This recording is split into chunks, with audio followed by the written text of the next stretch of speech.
Welcome learners to this online course on electricity and safety measures. I am Dr. Rakhi Sharma from School of Engineering and Technology, Indira Gandhi National Open University. So in today's session, in this part, we are talking about the protection of our investment in the electrical system. Learners, the objectives of these sessions are explain the concept of inverse current and time in relay operation, discuss the main functions of various types of relays in protection system, and explain how distribution lines are protected and then the transmission lines and substations. Now, what are the common components comprised by power protection systems? So after that we will see the system protection concepts. So first of all, you should see what are the various components. So current and voltage transformer, then current and voltage transformer, relays, circuit breaker, batteries, communication channels, fuses. So all these components are used. So current and voltage transformer is used to step down the high voltage and currents of the electrical power system or in one line to convert to the convenient level for the relays to deal with, or to so that it can be measured and relay can operate. So for this the instrument transformers are used. Then current and voltage transformer relays are used. Generally these are connected with the these CTs and PTs, these relays. So these relays sense the fault and initiate the trip or disconnection. Then circuit breakers. Circuit breakers, you know, that to open or close the system based on the relay and auto recloser commands. Then batteries. Batteries provide the power in case of the power disconnection in the system. So this has to be there. So learners, then we use communication channels. These allow analysis of current and voltage at remote terminals of the line and allow remote tripping of equipment. Then fuses are also capable of both sensing the and disconnecting faults, which are used in various parts of the distribution system. Then system protection concepts. So what is the concept of inverse current time? So whenever we study about the relay, we should understand what is this. So usually typical protective relays are designed to follow the inverse current time curve. So the time to trip a circuit breaker is inversely proportional to the amount of fault current. Means we can also explain it as that as the amount of fault current increases, the time to trip the circuit breaker decreases. Now here we know that each circuit breaker has fixed amount of time to trip or to open circuit once it receives the trip signal from the relay. Let's see this inverse current time curve. The coordination of all the protective relay system. Protection is a very special task which incorporates many important factors in the proper design and coordination of protective relaying. So in the inverse current time curve, the amount of the current flowing in the line, that is in the current transformer, is shown along with the vertical axis, and time to trip is shown in along the horizontal axis. You can see here in the curve for the inverse current time. So in the inverse current time curve along the vertical axis, you can see the amount of the current flowing in the line in the current transformer is shown, and along the horizontal axis the time to trip a circuit breaker is shown. Here you can see the two very important things: the minimum pickup setting and the instantaneous setting. So the minimum pickup setting, you can see we shouldn't trip circuit breakers if the current is at below it is at level is this level or below this level. So you can see in the figure that when the actual real time current is below the minimum pickup setting, then relay does not operate, as time to trip becomes never. So each relay has instantaneous time delay capabilities. That means in the instantaneous and time delay capabilities. So every relay has this kind of thing. Now let's see again in this figure, that in this curve of this current and time to trip. So when the current exceeds the instantaneous setting on the curve, the time to trip becomes as fast as possible, and without any intentional time delay, the relay gives a trip command to the circuit breaker. You can see here. Let's see how the relay is connected in the circuit, this current transformer and the voltage transformer.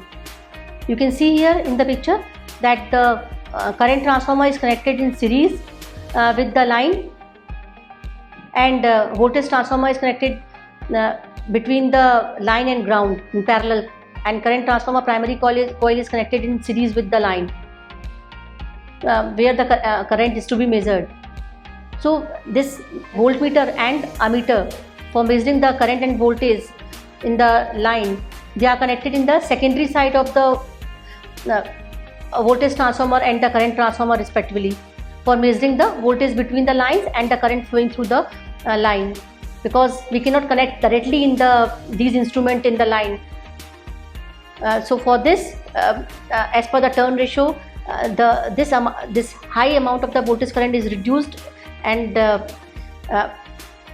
by using this instrument transformer, and these in the secondary of this instrument transformer, these instruments for measuring voltage and currents are connected.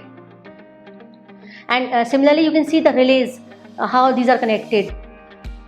The relay R is the relay, and one is connected across the secondary of the VT for measuring the voltage, because voltmeter is measuring the voltage, and the relay is operated as according to the reading.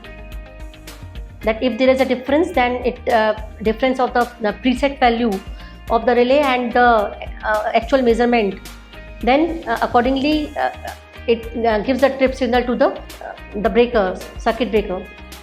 So then you can see here, in the case of the current transformer, the relay is connected in series with the ammeter,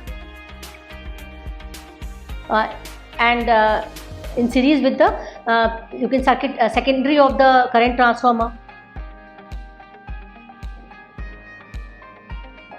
So learners, you will see in the distribution utilities and in several places the single line diagram. So what is the single line diagram? Single line diagram, this is the simplified drawings or one line or single line diagram of electrical system. It is very essential to understand, explain, perform the work activities in a daily basis. And electrical utilities personnel use these one line diagrams. So we can say that single line diagram is a simplified drawing representation of the electrical system or portion of the system that shows the electrical placement of all the major equipment used under the system. So to understand where these protected devices are used in a system, in a line, in the distribution substation or other places. So by understanding these diagrams, we can see the how various connections are made and where these are placed. So just for example, one line diagram of a typical distribution substation.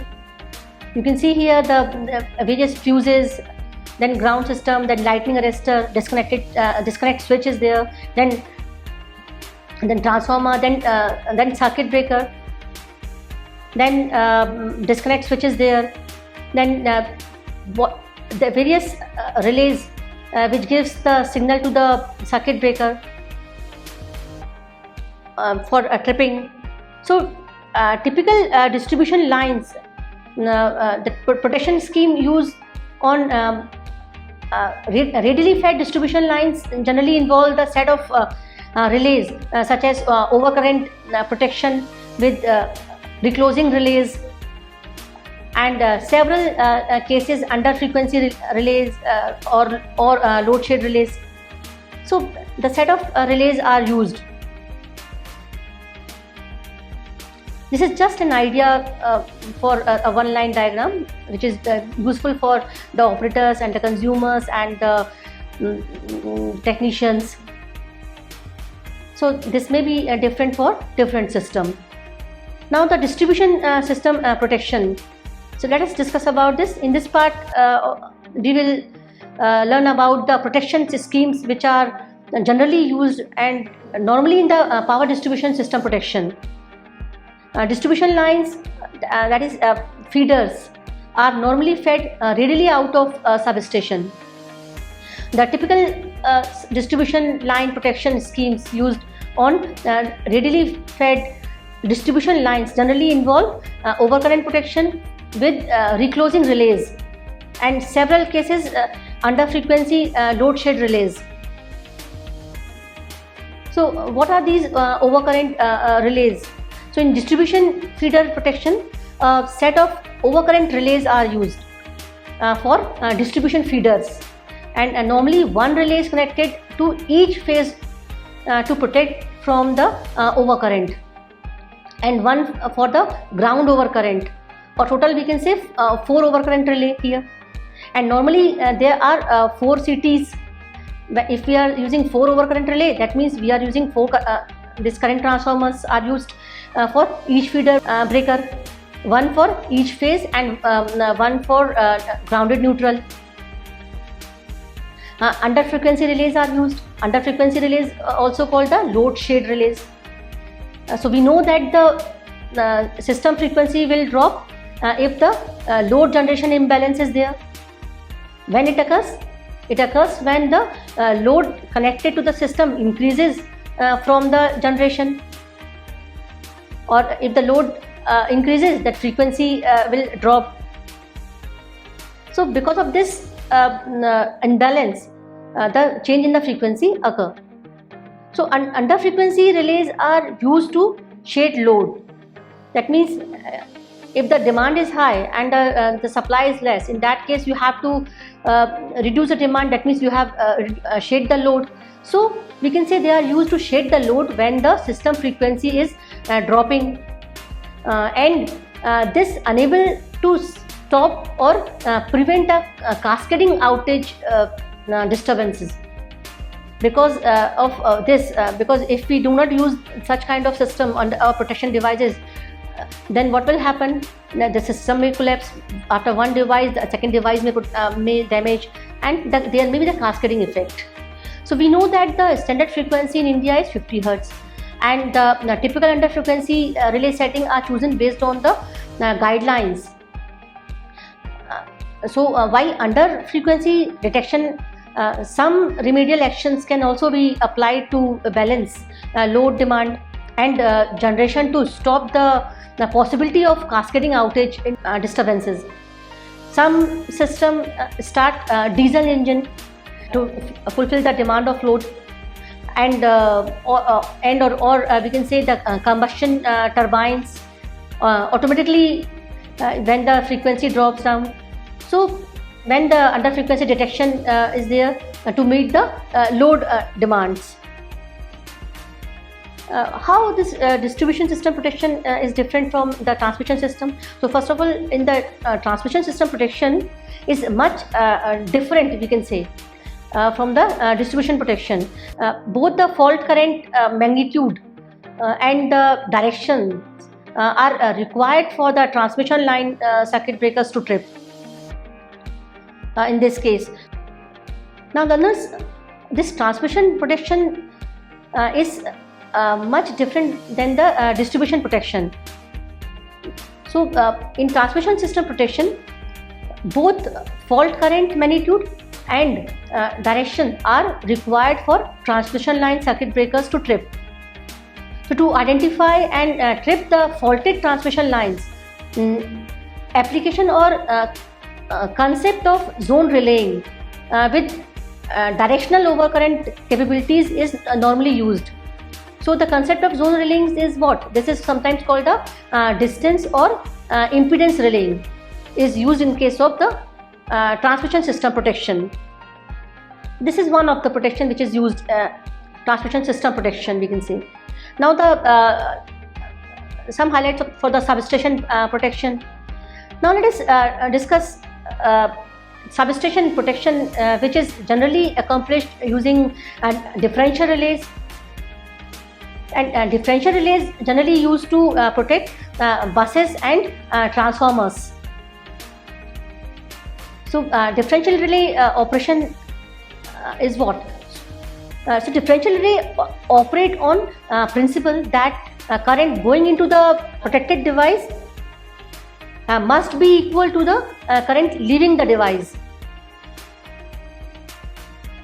That means a differential condition should be detected, and then the breakers that can feed the fault current on either side of the device are tripped to protect it from the fault conditions.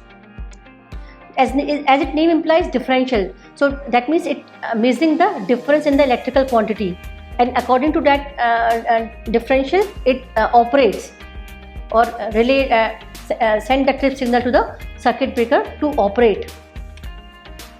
Then transformer protection. The current entering the transformer and exiting the transformer depends on the turn ratio. As per the turn ratio, the transformer current is decided, and differential should be detected between them. That means the current entering and the current leaving from the transformer. And after adjusting for the small difference due to the losses and magnetization, relay should trip the source breaker so that the transformer can be de-energized immediately.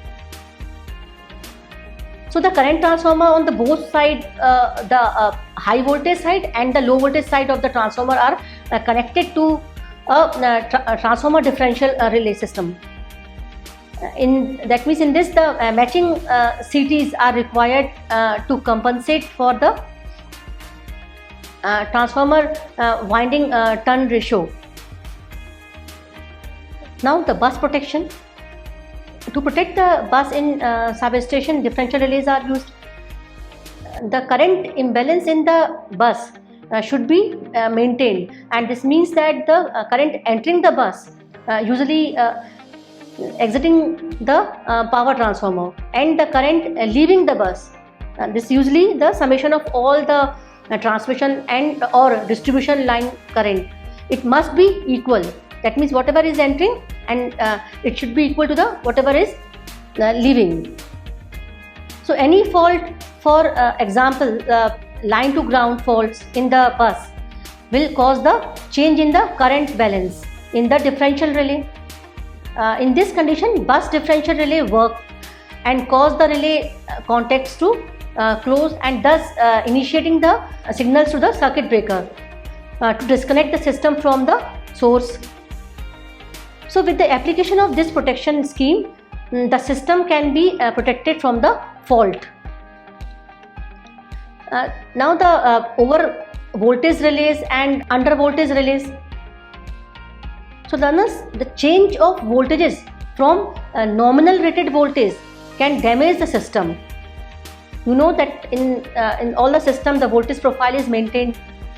So any change may damage the system. So it is necessary to monitor the high and low bus voltages to protect the system. So to meet this requirement, protective relay system is used. For example, we use the over voltage relays.